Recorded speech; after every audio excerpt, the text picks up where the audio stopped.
area that's drawn an incredible amount of interest. I mean, almost 30,000 articles about glutathione and cancer available to you. This is the reason I say that this is controversial, is that there are very distinct and differing opinions on how to approach this. And at the very least, let me say that the literature can be very confusing. So if you're looking at the literature and you get confused, you are not alone. So let me start off by saying this. It's quite clear and agreed upon that people with low glutathione levels are at significantly higher risk for the development of cancer. This has been shown by several methods, not just measuring glutathione levels, but more recently because of our ability to look at the human genome and determine DNA coding.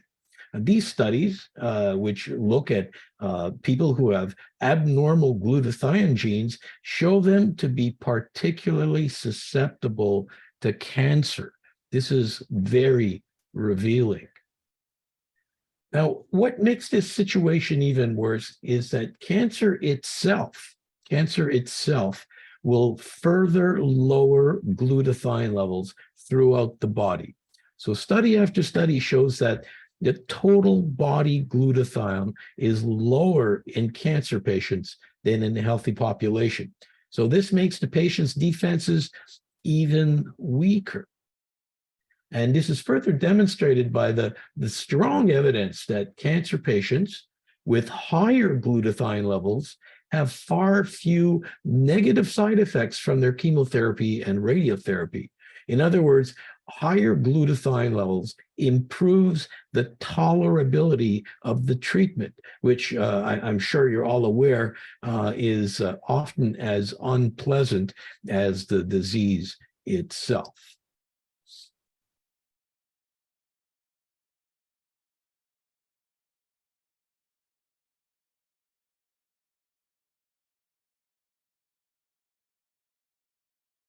Hence the controversy. Good question.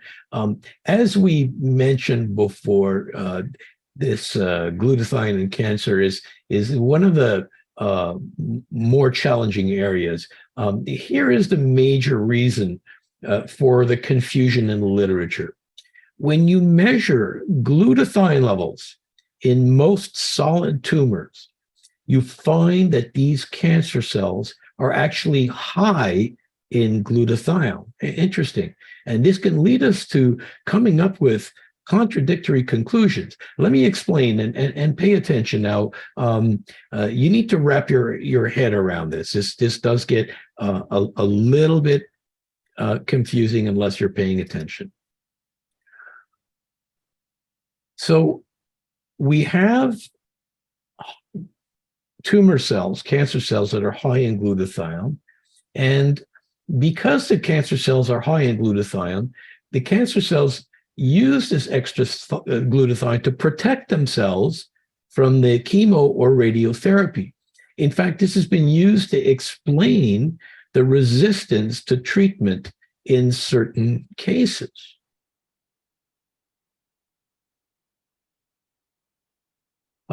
This has led to a lot of research where cancer cells you can grow them outside of the body in what we call a cell culture. And experiments are done on these cancer cells themselves. Now, what has raised a lot of attention is that if you could deplete or lower glutathione levels in these cancer cells grown in a culture, you can make them more susceptible to damage by chemotherapy.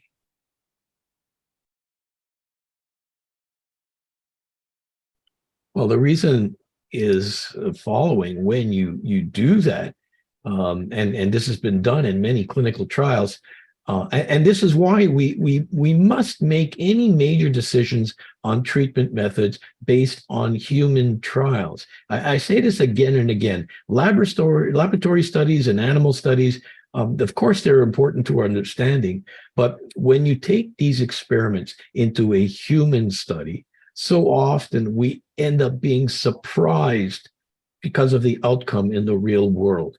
So this is important. When you lower glutathione levels in patients before chemotherapy or radiotherapy, you find that the side effects of the treatment are so severe that the approach becomes impractical and even, unfortunately, can result in death of some of these patients. You know, they receive a drug to lower glutathione before they get their chemotherapy. They get their chemotherapy, and their immune systems are completely wiped out. And the next person that walks into the room and sneezes or coughs kills the patients. So this is not doable. And scientists are still trying to find a way to do this, but so far with very little success.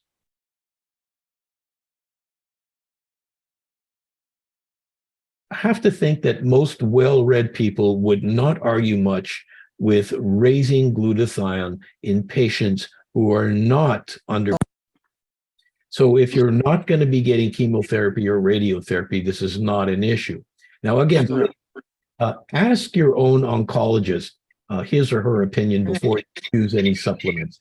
Always listen to your doctor before you listen to something you heard online. Of course, this is the safe thing to do. All right, so this is a complicated question that deserves a closer look. And this is what I've been proposing to doctors and scientists for decades now. I have to tell you, this has been a long and difficult argument with the medical community. You need to start by looking at all the available literature and trying hard not to cherry pick the articles that only support your point of view. So I welcome you all to do this yourself, and especially the doctors out there. Always do your own homework.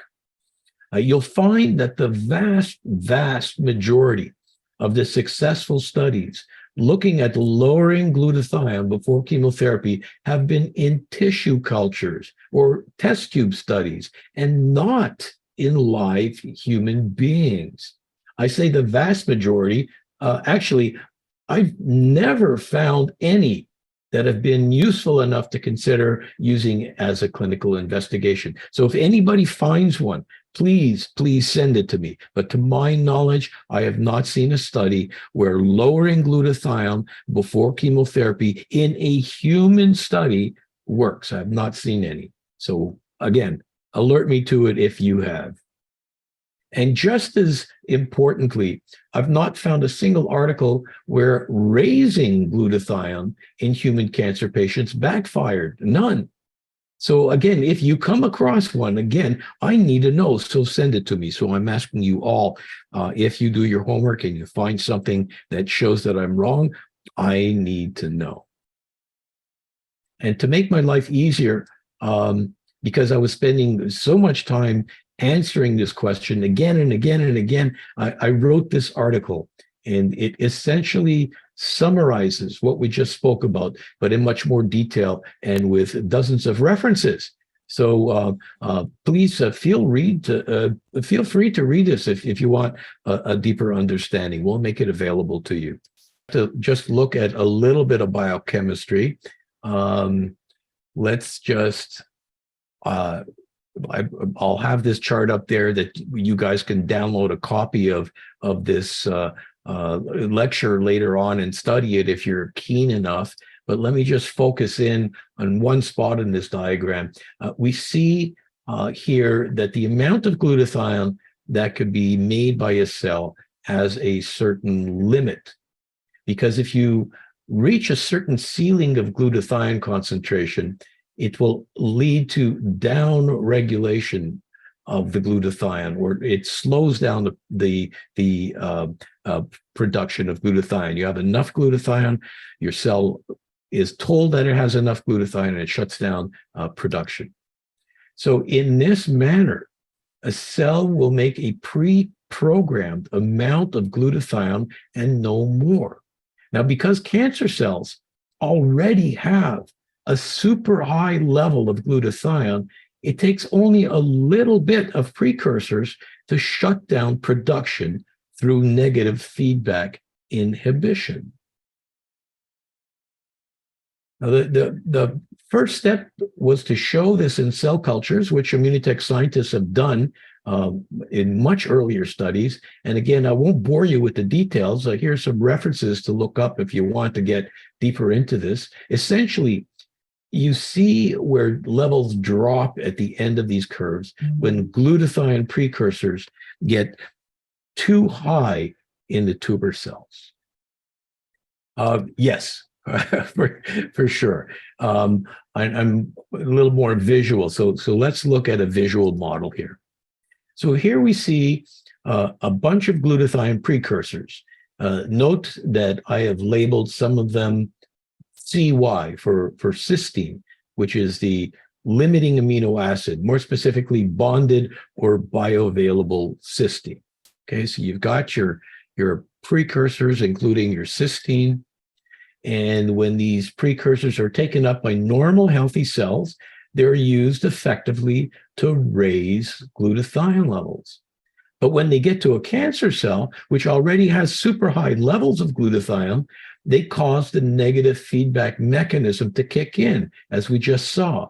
In simpler terms, the healthy cells start to produce glutathione, but the cancer cells is induced to make less glutathione. So effectively what happens, as you see, is a selective modulation of glutathione levels, so that the glutathione levels climb in healthy cells, but drop in cancer cells. And ultimately, the result is that the healthy cells become more resistant to the damaging effects of the chemotherapy, but the cancer cells have less resistance, so they can be damaged or die off quicker. Selective modulation. I hope that's a little bit clearer now.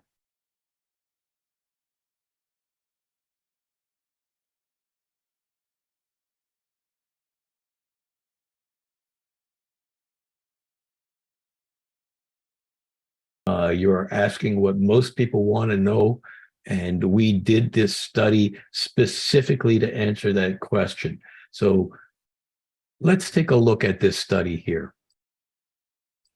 You may recognize some of the authors here, Dr. Bunos, Dr. Droge, and more, but let's just focus on the title. Cysteine-rich protein, in this case, we're talking about immunochome, reverses, please take note of this word, reverses weight loss in patients receiving chemotherapy and radiotherapy. Now, this, unless you're reading the cancer literature, this was the first study that ever showed a nutritional intervention. I'm not talking about drugs like anabolic steroids, that actually reversed the muscle loss seen in end-stage cancer patients. Good nutrition can slow down the process, but we reversed it. And this clinical study meets all of the criteria for what we call a gold standard study. It randomized, double-blind, placebo-controlled, and took place in multiple excellent cancer stations across Canada. You could see some of the names there: McGill, University of Alberta, McMaster, and so on. Initially, we wanted to look at both lung cancer and colon cancer, but we didn't recruit enough bowel cancer patients, so we focused only on lung cancer. And it's important to note that in our inclusion criteria, the patients that we picked, these patients had to already have shown signs of muscle loss. In other words, they were in their late stage cancer by definition. Some of the measurements were easy. They were objective measurements: body weight, cell mass, hand strength. These are firm numbers. Of course, we also wanted to look at quality of life measurements, which really counts more from the patient's perspective. These are a bit more subjective measurements. So we use a number of different measurement profiles, and you could see them here. And here you go, a clear and significant increase in body weight and in muscle mass. Again, the first time ever. And here you see that the patients themselves reported significant improvements in their quality of living. This alone is critical. And finally, the burning question: did these patients live longer? Let me just point out this group of numbers. A year after the study was completed, we went back to see who could report on their condition. About 80% of the patients treated with Immunical were alive. Less than 50% of the patients who didn't get Immunical, well, they had passed away. These are very, very encouraging numbers, and I'm calling out for more studies to further validate this. So let's summarize. Cancer cells are often found to be high in glutathione. This high glutathione can cause resistance to chemotherapy, yes. But when you grow these cancer cells outside of the body, then lower glutathione levels, this makes them more susceptible to being damaged or killed by chemo and radiotherapy. However, when you do this in a living organism, like a human, this may lead to extremely high levels of adverse effects and even death. So this, so far, has not turned out to be an effective strategy. And here's where our own scientists have added so significantly to the research. Through the use of precursors, glutathione levels can be selectively modulated with really, really promising results.